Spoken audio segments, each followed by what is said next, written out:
설교는 우리의 지적 호기심을 채우기 위한 시간이 아닙니다. 설교는 그런 시간이 아니라 하나님께서 우리에게 하시는 말씀에 귀를 기울이는 시간이고 우리를 향하신 하나님의 뜻을 깨닫기 위한 시간이어야 합니다. 그래서 그 하나님의 뜻에 순종하는 삶을 우리가 살아내야 합니다. 그렇게 한다면 성경책 자체가 설명되어져야 하는 내용들이 많이 들어있는 것도 또 사실입니다.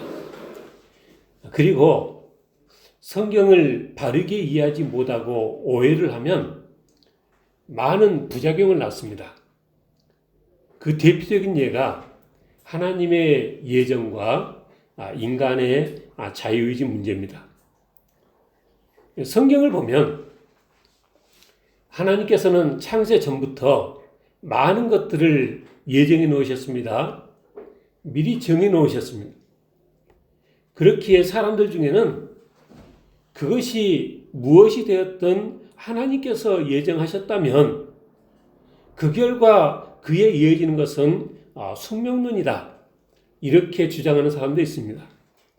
우리가 뭘 어떻게 달리하려 한다 해서 되는 게 아니라 결국은 하나님께서 예정하신 대로 하나님께서 미리 정하신 대로 되어질 것이고 그렇기 때문에 사람이 예정되진 대로 죄를 범하고 예정되진 대로 안 믿는 것 가지고 죄를 물어 벌을 내리는 것은 이치에 맞지 않다.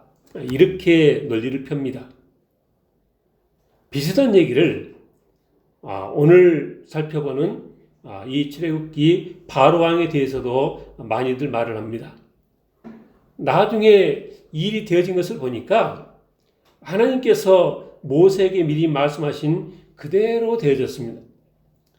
아니 아브라함에게 야곱에게 미리 말씀하신 그대로 되어졌습니다. 그렇기 때문에 사람들 중에는 애굽왕 바로도 하나님께서 미리 정하신 뜻을 이룬 사람인데 왜 벌을 하느냐 그렇게 말합니다. 가룟 유다가 예수님을 판 것도 성경에 미리 정해진 것을 이룬 것인데 예수님께서 십자가에 달려 죽으셔야 우리에게 구원이 베풀어지는데 가룟 유다가 예수님을 팔아서 일이 그렇게 되었으니까 가룟 유다는 하나님의 구속사역을 이루는데 1등 공신이라 해야 맞다. 이렇게 억지 주장도 합니다. 그러니까 이러한 문제들을 바로 이해하는 것이 우리 신앙생활에 많은 유익을 준다는 것입니다. 그래서 설교 시간에 이렇게 신학적인 얘기를 너무 자주 하는 것은 좋지 않다고 저는 생각하긴 하지만 우리가 지난 주간에 지금 읽고 있는 이 성경 부분을 읽으면서 이런 주제를 다루지 않고 그냥 넘어가는 것 또한 그렇게 바람직하지는 않겠다 싶어서 오늘은 조금은 신학적인 말씀을 드려볼까 합니다. 근데 이 신학이라는 것도 그냥 혼자서 뚝 떨어져서 생기는 것이 아니라 성경을 토대로 세워져 나가는 것입니다. 그래서 신학적인 이야기에 앞서서 먼저 그 출애굽 당시의 10재앙 그 성경 내용이 어떻게 되어져 있는가 하는 것을 먼저 살펴보라는 것입니다. 이 10재앙이 진행되는 동안 바로가 어떤 반응을 어떻게 보였느냐 하는 것입니다. 근데 실은 처음부터 하나님께서 애굽과 바로에게 재앙을 내리신 것은 아니었습니다. 처음에는 그냥 좋은 말로 나가겠다고 해라 이렇게 말씀하셨습니다. 출애굽기 5장입니다. 5장 1절 그래서 모세 아론이 바로에게 가서 이스라엘의 하나님 여호와께서 이렇게 말씀하시기를 내 백성을 보내라. 그러면 그들이 광야에서 내 앞에 절기를 지킬 것이니라 하셨나이다. 하나님께서 이렇게 말씀하셨으니까 내 백성들을 이렇게 보내주십시오. 그러니까 바로가 뭐라겠어요?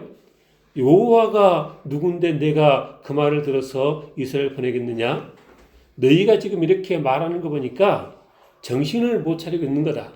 그래서 앞으로는 벽돌을 만드는데 쓰는 칩과 그 모든 필요한 것들을 주지 않을 테니까 너희가 가서 직접 그것을 구해다가 벽돌을 만들라.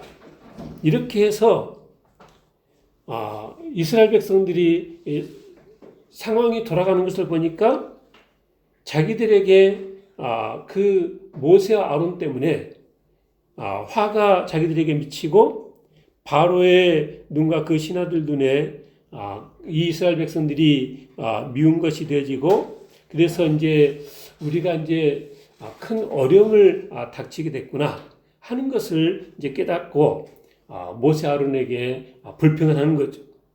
그래서 모세가 하나님께 어째서 이 백성이 이렇게 학대를 당하게 하십니까? 왜 나를 보내셔서 일이 이렇게 되게 하십니까? 그래서 하나님 앞에 이렇게 원망을 합니다. 그때 6장에 하나님께서 나는 여호와다. 내가 아브라함, 이삭, 야곱에게는 전능의 하나님으로 나타났지만 그들에게는 내가 나의 이름을 여호와라고 알리지 아니했는데 근데 이제 애굽 사람의 종으로 삼은 이스라엘 자손의 그 신음소리를 내가 듣고 내 아브라함, 이삭, 야곱에게 했던 그 언약을 내가 기억한다. 그래서 애굽 사람의 무거운 짐 밑에서 너희를 빼낼 것이고 그들의 노역에서 너희를 건지고 편팔과 여러 큰 심판들로 너희를 속량하여서 너희를 내 백성으로 삼고 나는 너희 하나님이 될 것이라. 그렇게 가서 말하라는 거죠. 근데 하나님의 그 말씀을 이스라엘 백성들에게 모세가 전했지만 너무나 그 힘든 상황 때문에 모세가 전한 하나님의 말씀을 믿지 아니했다는 것이죠. 그리고 이제 7장으로 넘어가는데 7장 한번 펴보십시오.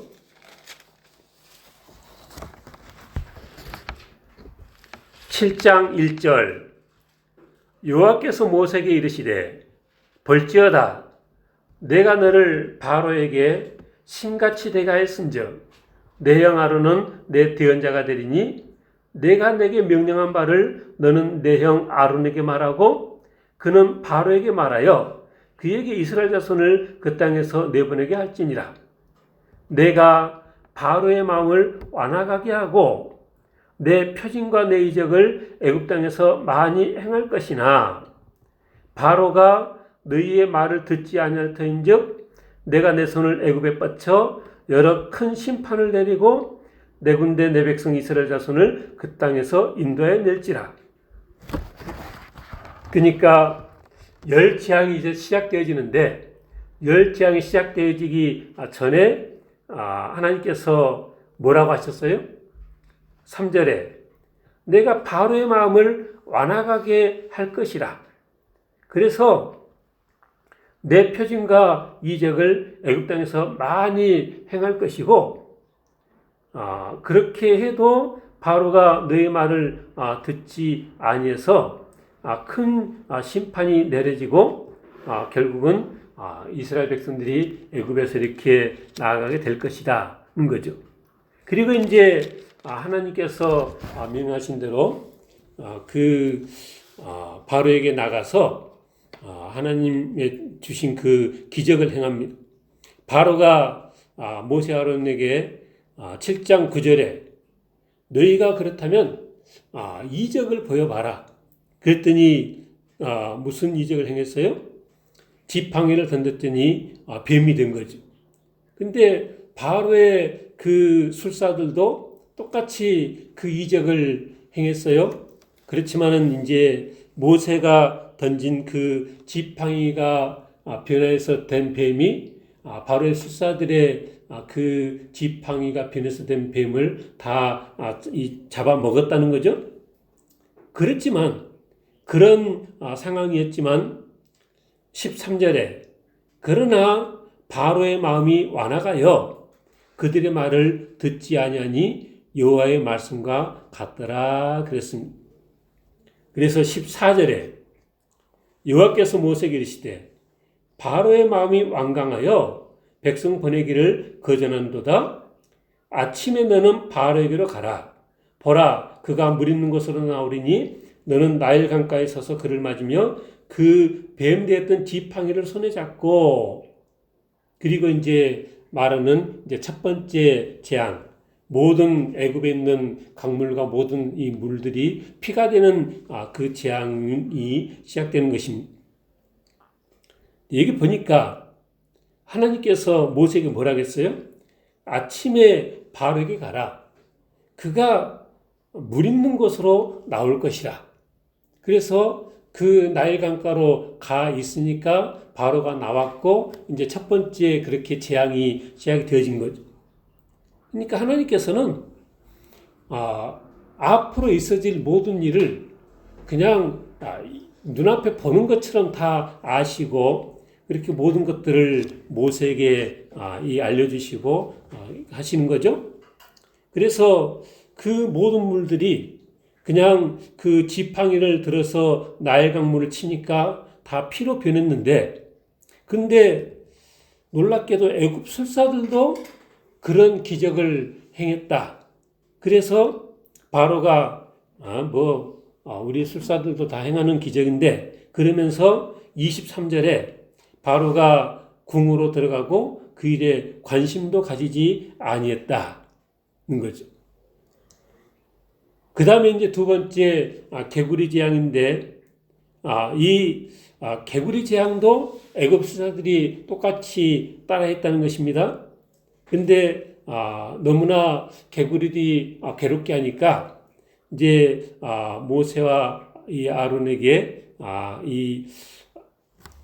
그것을 이제 없애달라고 했는데, 그래서 다시 좀 상황이 나아지니까 8장 15절에 바로가 숨을 쉴 수 있게 됨을 보았을 때 그의 마음을 완강하게 하여 그들의 말을 듣지 아니했다. 그 다음에 세 번째 이 재앙 때도 땅에 티끌을 치매 애굽 온 땅의 티끌이 다 이가 돼서 사람과 가축에게 기어올랐는데, 이번에는 세 번째 재앙부터는 애굽의 술사들이 따라하지 못했고, 그래서 애굽의 술사들이 8장 19절 이는 하나님의 권능이다 그렇게 바로에게 말했지만 바로의 마음이 완악하게 되어서 그들의 말을 듣지 아니했다는 것입니다. 그래서 그 다음 네 번째 재앙이 파리 재앙인데, 이제 이때부터는 애굽 백성들에게만 그런 재앙이 임하고 이스라엘 백성들은 따로 구별이 되어졌습니다. 그래서 온 애굽의 파리떼로 고생했는데 이스라엘 백성들이 거주하는 고센 땅만은 파리가 없게끔 그렇게 하셨다는 거죠. 근데 이때도 바로 왕이 그 마음을 완강하게 해서 백성을 내보내지 아니했습니다. 다섯째 재앙, 가축의 전염병. 이때는 이스라엘 가축은 하나도 죽지 않았는데 애굽의 가축들이 다 죽은 거죠. 근데 이때도 9장 7절 바로의 마음이 완강하여 백성을 내보내지 아니했다 그랬습니다. 여섯째 악성 종기의 재앙인데, 화덕의 재를 하늘을 향해서 날리니까 그게 사람과 짐승에게 붙어서 악한 종기가 생겨났는데, 근데 이 재앙 때도 이 모세와 그 아론이 행한 이 재앙에도 바로가 굽히지 않았다는 거죠.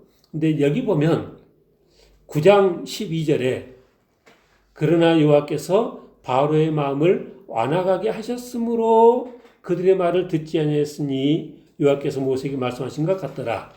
그러니까 지금까지는 바로가 마음이 완악해서 그랬다. 이렇게 이 설명하다가 여섯째 재앙부터는 여호와께서 바로의 마음을 완악하게 하셨으므로 이렇게 되어졌다. 이런 설명을 하는 거죠. 그럼에도 불구하고 그들이 이스라엘 백성들을 보내지 않으니까 이제 하나님께서 일곱째 재앙으로 우박의 재앙을 내리시는데 그게 이제 우리가 함께 교도간 그 본문입니다. 근데 실은 그 앞 부분에 보면 하나님께서 이제 우박의 재앙을 내릴 때인데 이게 커다란 우박이 하늘에서 떨어지면 들에 있는 모든 사람이나 짐승들이 맞으면 다 죽을 테니까 너희들은 다 모든 것들을 다 집으로 들여라. 근데 이스라엘 백성들은 그 말씀에 다 그렇게 다 거둬들였는데 애굽 사람들은 반응이 두 가지인 거죠.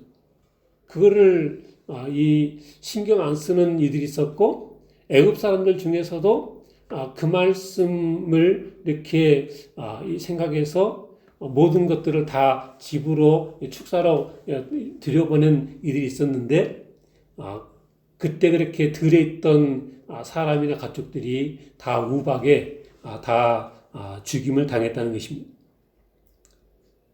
그때도 보니까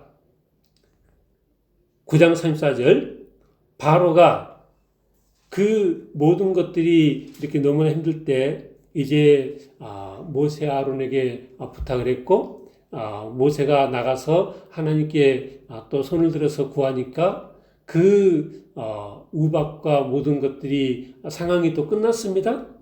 그러니까 34절에 바로가 비와 우박과 우레소리가 그친 것을 보고 다시 범죄하여 마음을 완악하게 했다.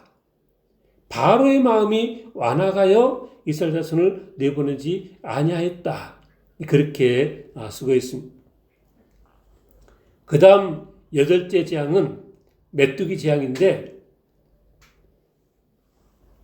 갑자기 어마어마한 메뚜기 떼가 와서 그러니까 우박 재앙 때는 여기 그 설명하는 걸 보니까 그 우박이 떨어질 때 이미 자라났던 삼가 버리는 상에서 못 먹게 됐지만은 그러나 밀과 쌀버리는 아직 자라나지 않은 때여서 그 다음에 이제 자라나서 그걸 먹고 살 수 있겠다. 이제 이런 생각이 들었다는 거죠.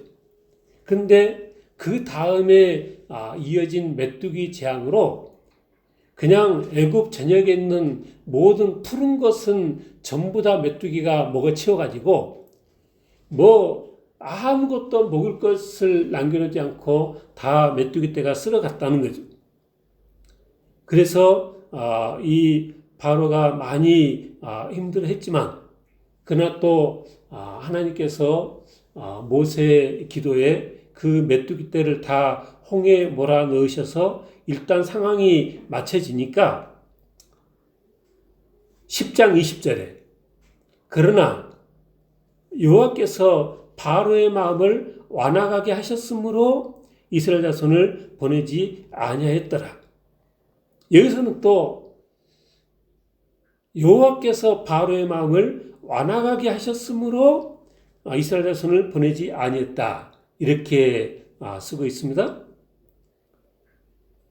그래서 또 이어지는 재앙이 9번째 흑암 재앙인데 이 흑암 재앙도 그 고센 땅은 이스라엘 백성들이 있는 곳은 제외하고 애굽 전역에 임했던 것인데 이때도 10장 27절에 보니까 여호와께서 바로의 마음을 완악하게 하셨으므로 그들 보내기를 기뻐하지 아니했다. 이렇게 되어 있습니다.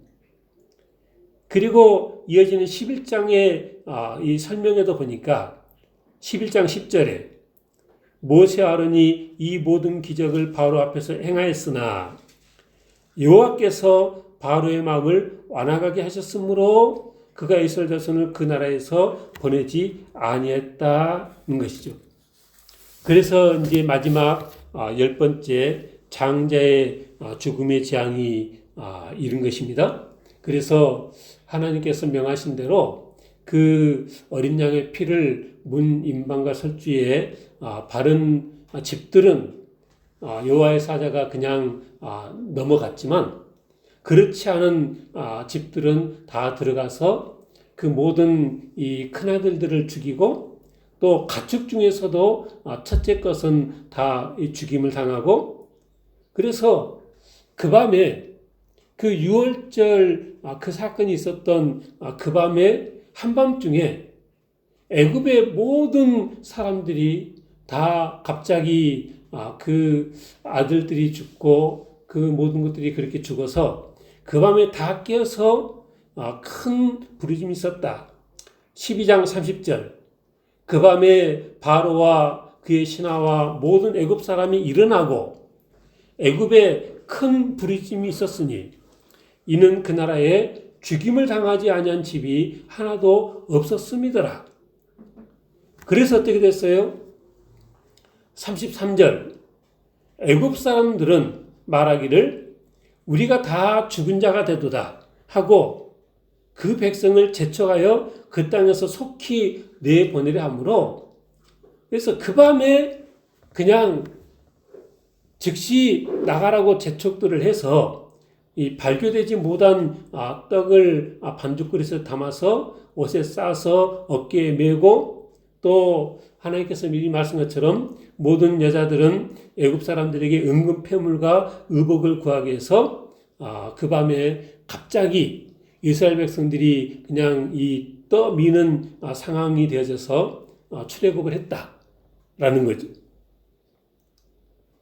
그러니까 이 내용들을 쭉 보면 바로 왕이 끝까지 버티며 이스라엘 백성들을 보내주지 않은 것은 바로 왕 스스로 한 겁니까? 아니면 하나님께서 그렇게 하도록 해서 그렇게 된 겁니까? 그러니까 어느 부분을 보면 바로 왕이 자기가 마음이 완강해서 그랬다라고도 말하고 또 어느 것을 보면 하나님께서 바로 마음을 완화하게 하셨다 이렇게도 나오고 좀 뒤죽박죽이라는 거죠. 그래서 사람들 중에는 성경이 서로 반대되는 말을 동시에 하고 있다. 어떤 때는 바로 스스로 그랬다고 하고 어떤 때는 하나님께서 바로의 마음을 그렇게 되게끔 하셨다고 하고 서로 반대되는 말을 이렇게 했다 저렇게 했다는 성경이 좀 모순되는 말을 하고 있다. 이렇게 설명하는 사람이 있습니다만은 근데 성경을 그렇게 말하는 것은 잘못된 입장인 거죠. 근데 어떤 사람들은 하나님께서 바로의 마음을 그렇게 완화하게 해서 그렇게 된 거라면 바로에게 어떤 책임을 물어서 애굽에 그렇게 벌을 내리는 것은 안 되는 게 아니냐. 바로 왕도 하나님의 도구가 돼서 하나님의 뜻을 이루는데 그렇게 어떤 역할을 한 것인데 그러니까 그런 바로에게 죄를 묻고 벌을 내리는 것은 옳지 않다. 어떻게 생각하면 상을 내려도 시원치 않은 것 아니냐. 영화나 드라마 같은 데 보면 그게 악역이 있어야 그 악역 때문에 주인공도 돋보이고 하는데 그 출애굽 그 상황에 바로가 그런 역할을 한 것이 아니냐. 이렇게 말하면 뭐가 문제냐면요. 근데 하나님께서 바로를 잘못되게도 바로를 벌하신 잘못을 하나님께서 이렇게 범하셨다. 이렇게 하는 거니까 그거는 우리가 생각하는 그런 하나님과는 맞지 않는 해석인 거죠. 그래서 하게 되는 또 하나의 설명이 뭐냐면 바로 왕은 자기가 생각할 때 자기가 마음이 완악한 거죠. 근데 성경에서는 하나님께서 그렇게 완악하게 했다고 설명하고 있잖아요. 그러니까 이게 서로 상충되긴 하지만 바로가 그렇게 완악한 것도 맞는 말이고 하나님께서 완악하게 하셨다는 것도 맞는 말이라고 그냥 둘 다 받아들이자. 그러니까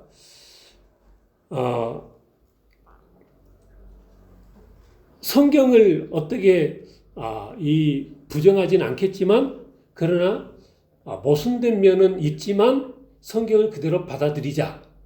앞에 두 가지 입장보다는 나아 보이지만 뭐가 문제예요? 모순된다는 지적을 하는 게 문제라는 거죠. 그래서 우리가 이 출애굽의 그 열 재앙 이 상황을 보면서 우리가 어떻게 받아들여야 하는가? 이 둘을 동시에 받아들이면서도 그게 모순되지 않다. 이렇게 우리가 받아들여야 한다는 거죠.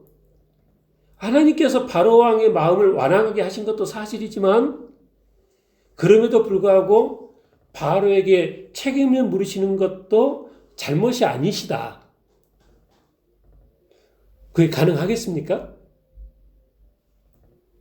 저도 이 문제가 오랫동안 해결되지 않아서 많이 고민을 오랫동안 했었는데 언젠가 이 말씀을 다시 묵상하는 중에 이런 깨달음이 왔었습니다.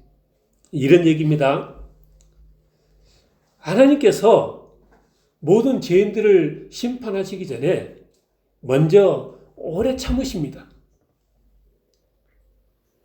때가 찰 때까지 기다리시고 또 기다리십니다. 사랑이 많으신 하나님이시고 공의로우신 하나님이시니까 어느 누구에게도 부당하게 죄가 없는데 벌을 하지는 않으십니다. 근데 그렇게 오랫동안 기다리면서 회개하라고 그렇게 권했어도 그 마음이 완악해서 듣지 않으면 이제 하나님 정하신 때가 되면 심판의 회초리를 드시는 거예요. 왜 이스라엘 백성들이 그렇게 오랫동안 애굽 중사를 했어야 했느냐? 제가 지난주에 말씀드린 것처럼 60만 대군이 되어지는데 그 시간이 필요하기도 했지만 또 그와 동시에 아브라함에게 하신 그 말씀을 보니까 아직 가나안 땅에 아모리 족속의 제약이 가득 차지 않았다. 하나님께서 그런 말씀도 하셨습니다.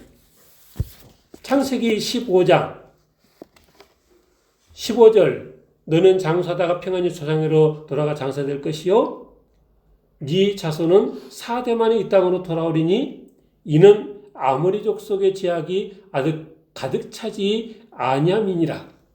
그러니까 하나님께서 그 출애굽하는 때를 정하시는데 아모리 족속의 제약이 가득 차는 것도 그 때를 정하시는데 한 가지 변수였다는 거죠.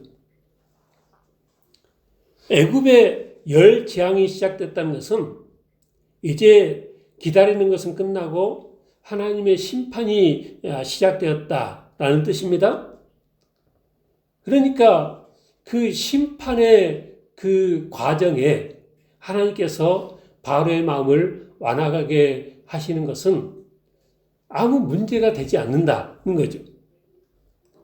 그냥 아무 문제가 없는 사람, 하나님 뜻대로 순종하면서 살려는 사람의 마음을 하나님께서 하나님의 그 전능하신 능력으로 억지로 마음을 완악하게 하신 것이 아니라 오랫동안 그렇게 해도 안 되는 사람을 마지막에 심판하시면서 그 심판하시는 과정 중에 그 마음을 완악하게 하셨다. 이렇게 생각하는 것이 옳겠다는 것입니다. 그래서 그 마음을 완화하게 하시면서도 동시에 그의 죄를 벌하시는 것이 그게 하나님의 이 공의에 아무런 문제될 것이 없다라고 생각하는 것이 맞겠다는 것입니다. 하나님께서 일이 이렇게 되도록 하신 까닭이 무엇이냐? 이걸 통해서 이루고자 하는 것이 무엇이냐?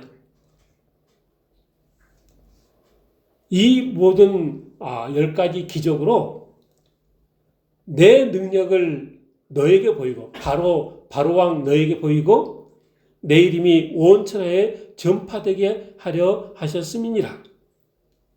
그 10가지 애굽을 뒤흔들었던 그 재앙으로 하나님의 이름이 온 천하에 전파되게 하실 계획이 있으셨다는 것입니다. 오늘 이 우박재앙 후에도 우리가 함께 교독했던 10장 1절 2절에 보니까 여호와께서 모세에게 이르시되 바로에게로 들어가라. 내가 그의 마음과 그의 신하들의 마음을 완강하게 하면 나의 표징을 그들 중에 보이기 위함이며 내가 애굽에서 행한 일들 곧 내가 그들 가운데서 행한 표징을 네 아들과 내 자손의 귀에 전하기 위함이라. 그래서 하나님께서 이제 6월절을 정하시고 이제 해마다 이 절기에 가정에서 행할 때 자녀들이 이게 무슨 뜻입니까? 라고 물으면 하나님께서 이리이리 하셔서 10가지 재앙을 행하셨고 그래서 애굽 사람들이 두 손 두 발 다 들고 그 밤에 갑자기 은금패물과 모든 의복들을 싸주면서 제발 나가만 달라 하는 그런 일이 있었던 것이다. 이렇게 자자손손들에게 알리라는 것입니다. 우리 하나님은 공의 하나님이십니다. 죄인들에게까지도 부당한 일을 행하실 분이 아니십니다. 그래서 우리 생각에 하나님께서 부당해 보이는 일을 행하실 때는 다 다른 이유가 있어서라. 그렇게 생각하는 것이 맞습니다. 누구는 그렇게 말합니다. 아니 왜 잘 살고 있는 가나안 원주민들을 다 잔인하게 죽이고 그 땅을 이스라엘 백성들에게 주느냐. 하나님은 너무 나빴다. 근데 그렇게 말하면 그거는 뭘 모르는 소리다 하는 거죠. 가나안 사람들도 교만이 머리 끝까지 차서 그 죄가 가득 차서 심판을 받은 일로 차고 넘쳐서 그렇게 심판을 받은 것이다. 이게 옳은 생각입니다. 그래서 우리에게는 우리 하나님이 공의 하나님이시라는 믿음이 있어야 되겠습니다. 그리고 그들 죄인들을 심판하실 충분한 능력이 있다는 것도 믿어야겠습니다. 이 출애굽 사건을 보고도 안 믿어진다면 사실 어떻게 더 이상 할 방법이 없죠.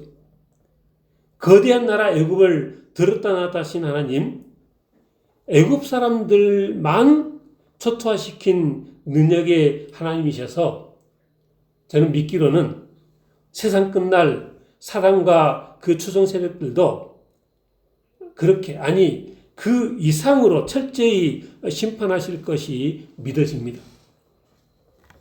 여러분도 그런 하나님의 능력이 믿어지길 바랍니다. 바로의 악행에 책임을 물으시다는 것은 우리들이 말씀에 순종하지 않으면 우리들도 하나님의 심판을 면하지 못할 것이라는 것을 보여줍니다. 하나님께서 이 세상을 주관하신 것은 맞지만 죄를 짓도록 주장하시는 분일 수 없습니다. 죄의 책임은 죄를 지은 사람에게 있는 것이고 그렇기에 되지도 않는 궤변에 귀를 기울 것이 아니라 하나님의 말씀과 우리를 향하신 하나님 뜻에 귀를 기울이고 말씀에 순종하며 사는 우리 모두가 다 되시기를 축원합니다. 기도하겠습니다.